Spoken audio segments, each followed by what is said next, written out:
அப்பா தப்பா இருந்த அப்பா சரியா இருக்கிறதுக்கு தான் இம்புட்டு போராட்டம். இப்ப சொல்ற தங்கப்புல அப்பா கொடுத்துட்டு வரட்டுமா எடுத்துட்டு வரட்டுமா?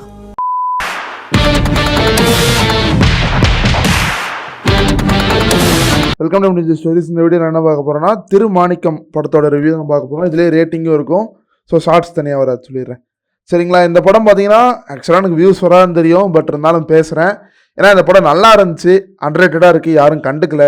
சரி நம்ம பேசி ஒரு 2 பேர் பார்த்தா கூட அது ஒரு ரீச் ஆகல. அந்த படத்துக்கு வந்து இன்னும் ஒரு நல்ல படம் வந்திருக்கு.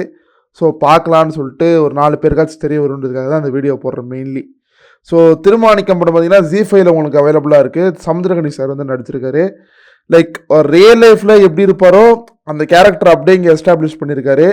லைக் ரியல் லைஃப் கேரக்டர் தான் திருமாணிக்கம்ன்றவர். என்னென்னா ஒரு லாட்ரி சீட் விழுந்திருக்கும், அதை கொண்டு போயிட்டு லாட்ரி விழுந்தவங்க கொண்டு போய் சேர்க்கணும். சிம்பிளான ஒன்லைன் தான்.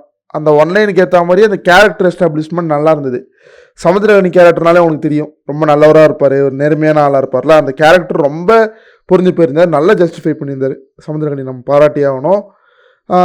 அவரோட ஆக்டிங்கும் நம்ம குறை சொல்ல முடியாது, நல்லா பெர்ஃபார்ம் பண்ணி கொடுத்துருந்தார். அப்புறம் படத்தில் வந்து இந்த மேக்கிங்கு டிஐலாம் ஓரளவுக்கு நல்லா பண்ணியிருந்தாங்க. லோ பட்ஜெட்னு தெரியாத அளவுக்கு மேக்கிங் அண்ட் டிஐ வந்து நல்லா இருந்தது. தம்பிராமையாவோட ஒன்லைனர்ஸ் வந்து அங்கங்கே நல்லா இருந்தது, சின்ன சின்ன ஜோக்ஸ் வரும். லைக் ஆனால் ரொம்ப அடமெண்ட்டாக இருப்பார் சமுத்திரகனி கேரக்டர் வந்து. இது வந்து நம்ம செல்ஃபிஷாக பயன்படுத்தக்கூடாது.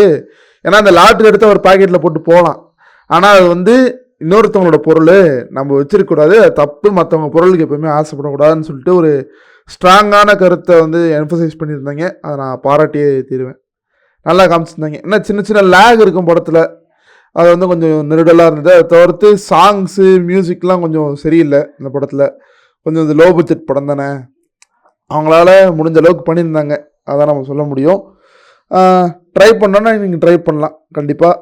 இந்த படத்துக்கு எவ்வளோ மார்க் போடுவோன்னா 7.2 out of 10 கொடுப்பேன். ஏன்னா அது மாதிரி சின்ன படம் சப்போர்ட் பண்ணால் தான் நல்லாயிருக்கும் இண்டஸ்ட்ரி. பெரிய பெரிய படம் வந்து வரதான் வரும், எப்படியா இருந்தாலும் பாக்ஸ் ஆஃபீஸ் எடுத்துடும். இந்த மாதிரி சின்ன படம் வந்தால் தான் அடுத்த தடவை இந்த மாதிரி உங்க பெட்டராக ட்ரை பண்ணுவாங்கன்னு நான் சொல்லுவேன். பம்பர்னு ஒரு படம் இதே ஸ்டோரியில் வந்திருக்குன்னு நினைக்கிறேன். இந்த படம் நான் பார்க்கல. ஸோ இந்த படம் தான் நான் பார்த்தேன், ஏன்னா இந்த படம் தான் நமக்கு அவைலபிளாக இருக்குது ZEE5. அந்த படம் அவ்வளோதான். ஸோ ஓகே, இந்த படம் நீங்கள் முடிஞ்சால் பார்த்து சப்போர்ட் பண்ணுங்கள். சமுத்திரகனி சார் நல்லா பெர்ஃபார்ம் பண்ணியிருந்தார், செக் பண்ணி பாருங்கள்.